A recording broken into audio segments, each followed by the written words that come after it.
திருவள்ளுவரின் வழியில் வாழ்ந்து வாழ்வின் உன்னத நிலையினை அடைய திருக்குறளோடு நாம் என்னும் இந்த நிகழ்விலே இணைந்திருக்கின்ற உங்கள் அனைவருக்கும் முதற்கண் வணக்கம்.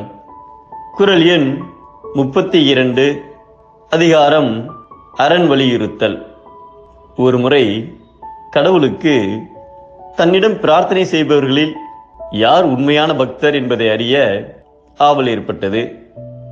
அதனை கண்டறிய ஒரு தேவதையை அழைத்து இந்த ஊரில் பலரையும் சந்தித்து யார் உண்மையான பக்தன் என்பதை கண்டறிந்து வா என்று கட்டளையிட்டார்.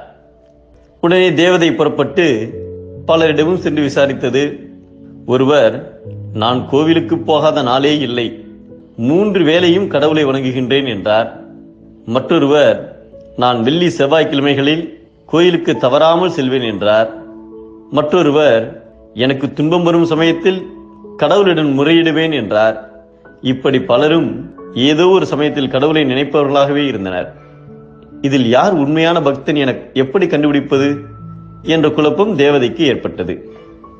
அப்போது அந்த வழியாக அவசரமாக சென்று கொண்டிருந்த ஒருவரை நிறுத்தி, ஐயனே, உனக்கு கடவுள் பக்தி உண்டா? நீ எப்போதாவது கடவுளை வணங்கியிருக்கின்றாயா என்று தேவதை கேட்டது. எனக்கு கடவுளை நினைக்கவே நேரமில்லை, இப்பொழுது அவசரமாக சில ஏழைகளுக்கு உதவி செய்ய வேண்டியிருக்கிறது, அதற்காகத்தான் சென்று கொண்டிருக்கின்றேன் என்று பதில் கூறிவிட்டு அவர் விரைந்து சென்றார்.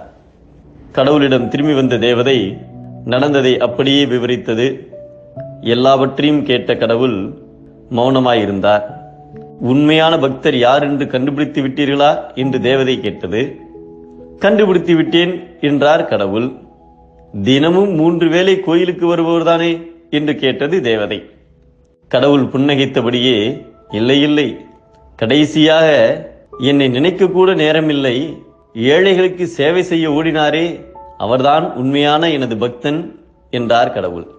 ஒருவருக்கு அறம் செய்வதை விட நன்மை தருவது எதுவும் இல்லை.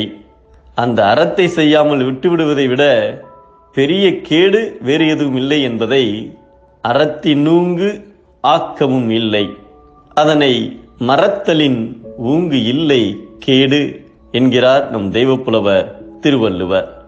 அறத்தினை மறந்தால் தேக்கம், அறம் செய்தலே ஆக்கம். மீண்டும் அனைவருக்கும் நன்றி, வணக்கம்.